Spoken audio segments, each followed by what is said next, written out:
Hello, and welcome. Now, today we are going to be talking about how to faith it until you make it. Now, just in case this is maybe your first time coming across me and we've never been properly introduced before, allow me to do so now before I continue, okay?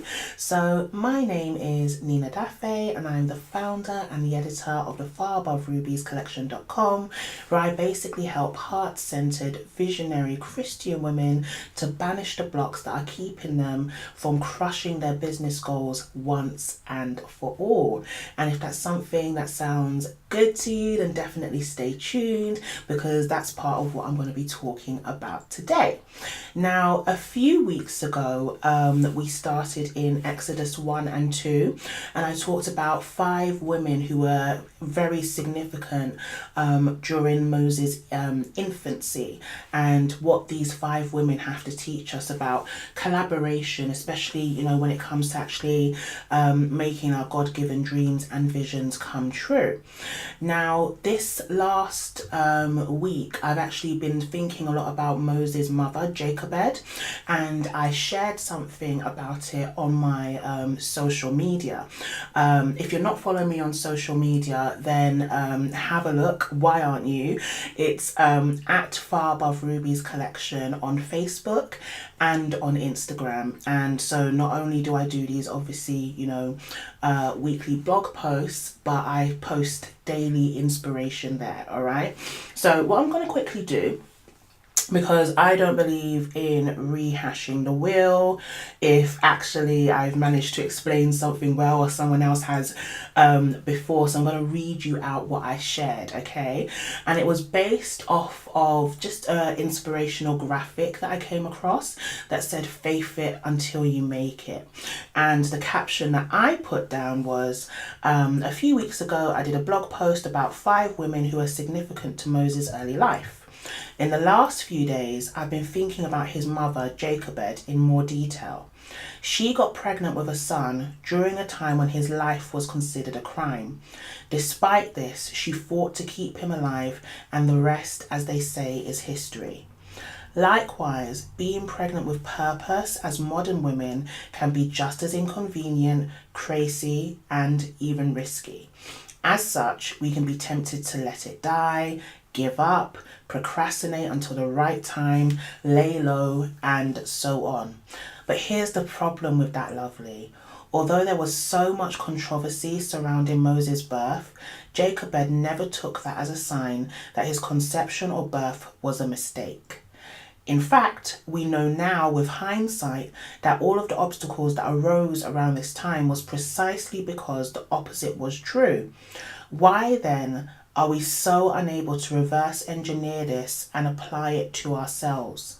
Life happens. Tragedy strikes. We lose people. We stumble. Things don't always come together as quickly as we want them to. We don't always feel supported, worthy, and so on. But that doesn't mean that you're not supposed to become the woman that you envision, the woman of God that He ordained you to be. This is why faith is so important. It is the substance of things hoped for and the evidence of things unseen, according to Hebrews 11:1, because looking at our lives with our natural eyes doesn't always cut it. So until you see on the outside what God placed inside you, lovely, do me a favor. Faith it until you make it. All right?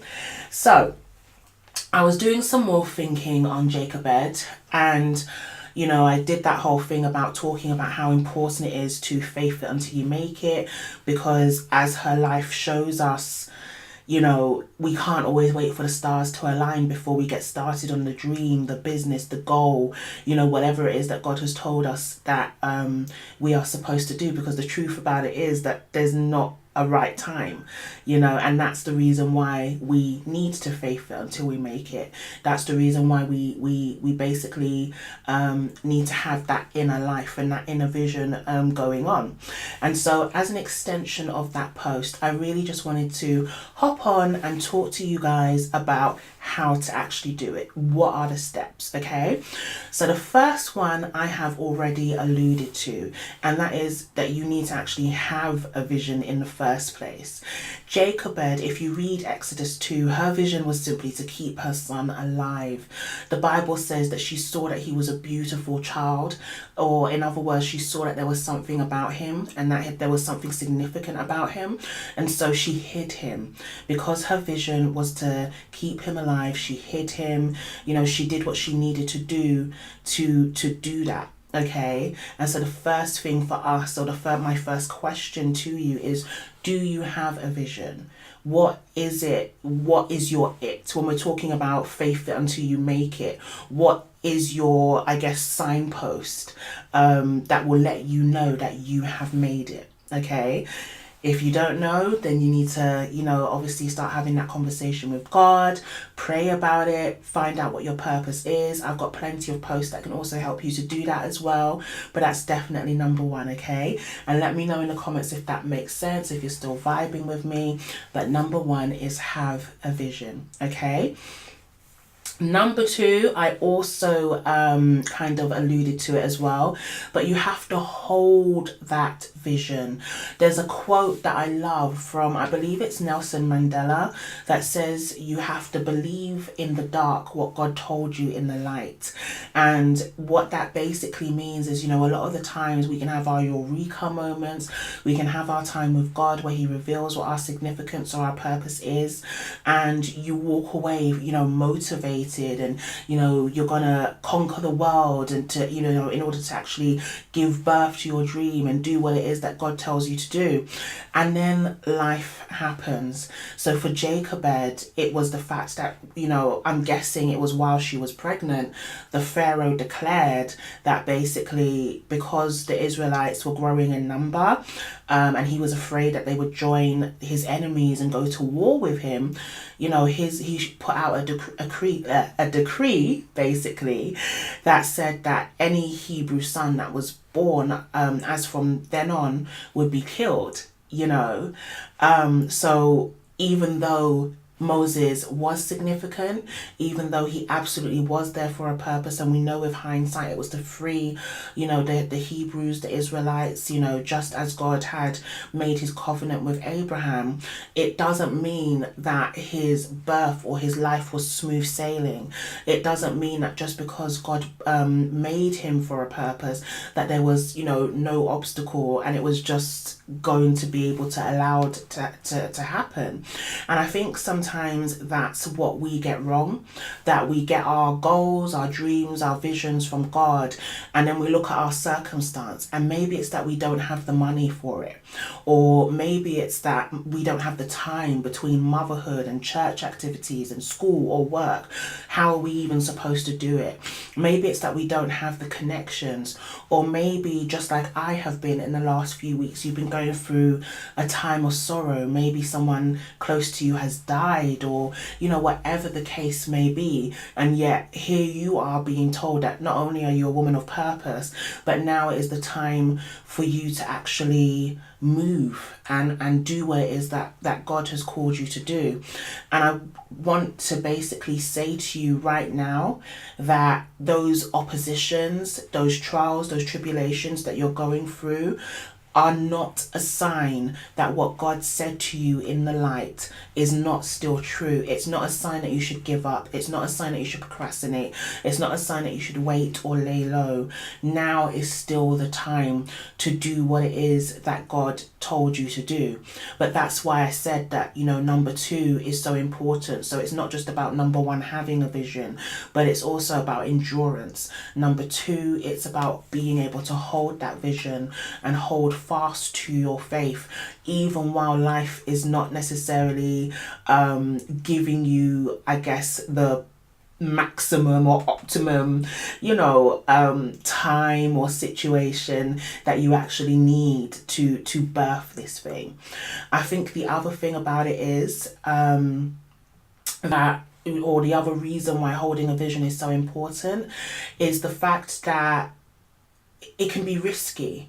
So once again, looking at Jochebed's story, if the Pharaoh found out that she had this child, who knows, she could have then been put to death rather than just him. But she didn't care. Because her vision was so strong, and she knew and she loved him enough to want to keep him alive and hold fast to her vision. Literally, like I said, she hid him for about 2 or 3 months, and then we find out later on in the story when she couldn't hide him anymore because he was getting bigger, perhaps making more noise, etc. She then, put him in a basket, covered him, laid him in some reeds. I'm assuming in the hopes that someone would basically find him and give him a good home, and the hope and the future that she saw for him. So even when I'm talking about, sometimes not having the money, for birthing your goal or your dream, or, not having the right connections, when you're going out there and you're networking and you're speaking to people, there's also always a risk too, right? People might say no, there could be rejection, and etc, etc. So it's not even just about holding fast to your vision because circumstances are against you, but it's also holding fast to your vision when there's a risk that is presenting itself against you as well, even in terms of failure. Okay, I hope all of that makes sense, guys. As usual, let me know, and that's even for you guys who are kind of watching the replay and all of that sort of stuff as well. I will circle back and obviously keep the discussion going. So number 3 is basically, if you see me looking down, it's because I'm looking at notes, by the way. But it's basically to do what you need to do to make your vision a reality, which is very much what Jochebed did. So once you, number 1, have a vision, and number 2, hold the vision, you need to add actions to your faith. It's not just about having it in your head and in your heart and, oh great, that's grand. No. As much as, Jochebed knew that Moses was special, was significant, was a beautiful child, all of that would have come to nothing if she didn't do what she needed to do to keep him alive, or if she didn't believe enough so that her actions and her faith were actually congruent. Does that make sense? She could have become so scared, that she would be found out, that actually she could have used her own hands, even when Shiphrah and Puah spared him, which were the midwives that delivered him, to actually, kill him herself in order to save herself, right? And it's the same thing with us. If we've got a vision and if we're holding it, then the next step is to actually do what we need to do to make it manifest, so that God can add his super to our natural. In other words, so that God can basically join with our natural efforts in order to manifest them. Okay, so when you have a vision and you're holding a vision, don't just keep it on the inside. I should be able to see by your actions and how you're talking and what you're doing and who you're hanging around and where you're going, or what you are hoping for. Yeah, so that's the other thing as well. Have a vision, hold the vision, and do what you need to do to actually make that vision a reality. All right, so the other thing as well,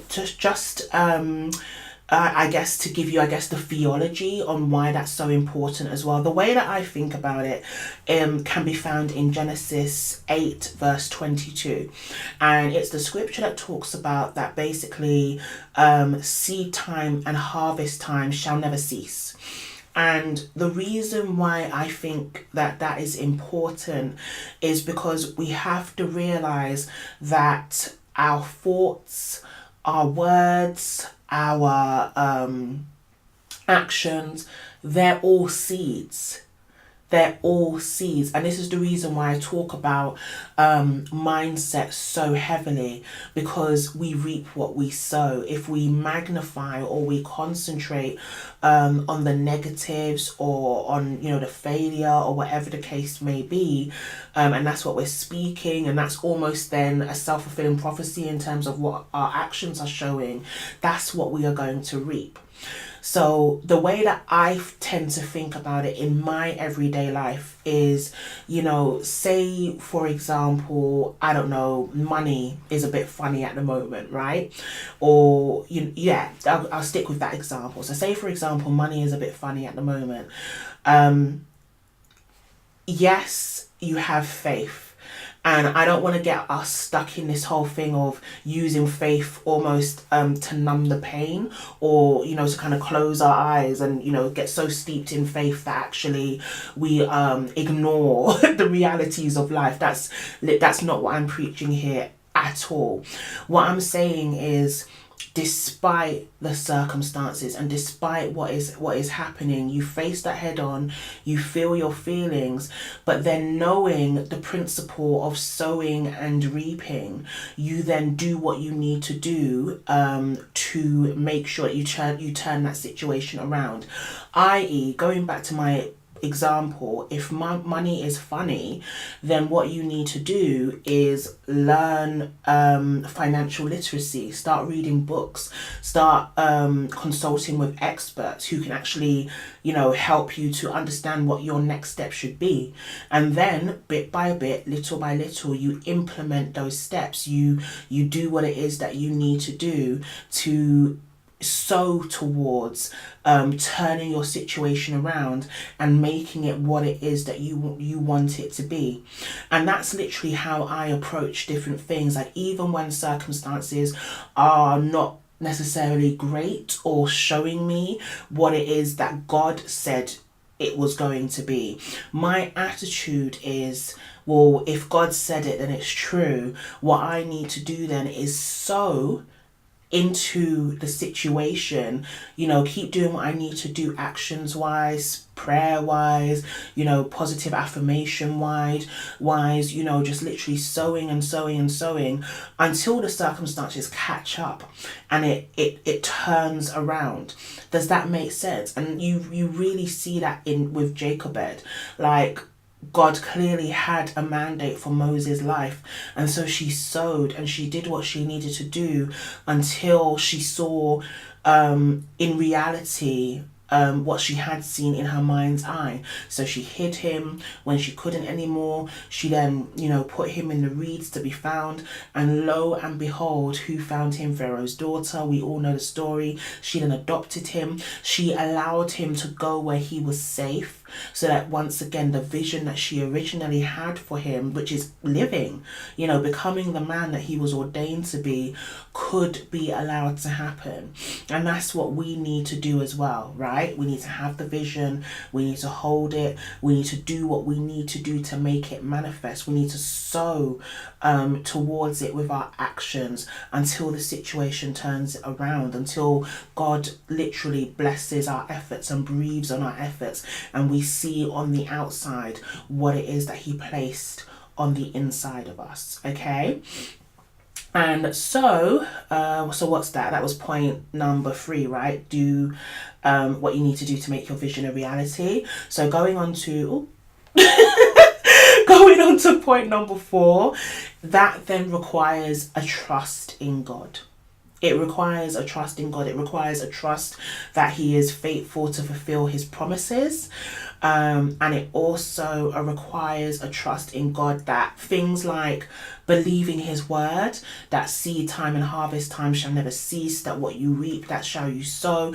Get that when you get into his principles, when you know his principles and what the word says, and that you operate in it, and that he's not a man that he should lie, you know, that actually you will then, you know, see what it is on the outside that he placed on the inside of you, in terms of your dreams, in terms of your business, in terms of your goals, and all of that sort of jazz. So that's, I mean, to me, once again, going back to Jochebed, the fact that you would put your baby in a basket and leave them in some reeds. Like I said, when I did the last video, I kind of feel like it's a toss-up because the Bible doesn't actually mention what her motives were. The assumption throughout time has been that she put him there because she wanted him to survive and had faith that he would be found. There's a part of me that goes, well, how do we know she didn't, you know, put him there because she didn't want to be the one to kill him, if that makes sense? Or, you know, she didn't want to actively I guess, play a part in his death or whatever the case may be. But whatever her reasoning was, I think it does show a lot of faith and a lot of kind of trust that you would even do that. I don't know many mothers or many women in these modern days who would do that. And then once again, you know, the person who happened to find your child is the daughter of the person who actually ordered their death, and you trust her to adopt him and to look after him and to raise him as her own. Like, that's like a big trust in God, that he's going to be safe in that household, you know, and that nothing's going to happen to him. And we need to be the same way with our goals and dreams. Like, literally, as we have the vision, as we hold the vision, as we sow into the vision with our actions and our mouths and everything like that, you know, it's then trusting God that all of those things will culminate in the manifestation of our vision, that God's true to his word, right? The other thing, number 5, this screen, number 5 is trusting your circle. Or if you don't yet have a circle that you can trust, developing a circle that you can trust. I don't care what anybody says, yeah, from my experience and also studying the women of the Bible, even in Jochebed's life, a God-sized vision will always require a team.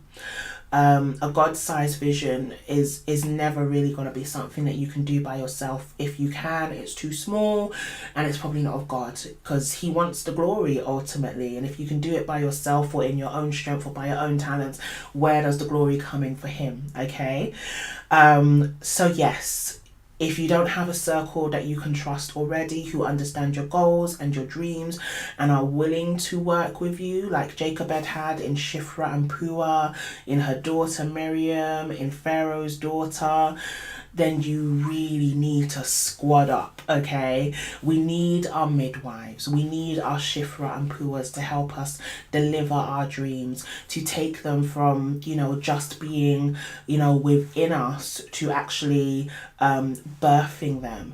And then when we look at Pharaoh's daughter, like, she's really the reason why Moses got the name Moses. It means to draw out or drawn out, because he was drawn out of the reeds in the water. We need people to not only help us to birth our goals and our dreams, but to also draw out of us the characteristics, the personality traits, the habits, the disciplines, you know, all of the things that are actually necessary to become the woman that God has ordained us to be, the woman that we need to be in order to not only birth our brain children, but to maintain them and to look after them as we go through the different seasons with them as well. Okay, so that's in a nutshell how we faith it until we make it. We have the vision, we hold the vision, we do what we need to do to make the vision a reality and sow into it. We trust God to breathe on our efforts as we do all of these things, and we trust our circle, or we develop a circle that we can trust. Okay, now if this video blessed you, then you guys know by now what to do. Like it, love it, and also share it with someone who you know needs it. Let me know in the comments what your biggest aha moments were so we can continue the conversation. And also, I would love to invite you to join the Miracle Mindset Makeover. The link to it is in the description below, and it's basically a supportive sisterhood for heart-centered, visionary Christian women who want to banish the blocks that are keeping them from crushing their business goals once and for all. Like I said, in the words of Michael Dapper, okay, I hope you guys know who that is, the thing goes, I'm not going to explain anymore.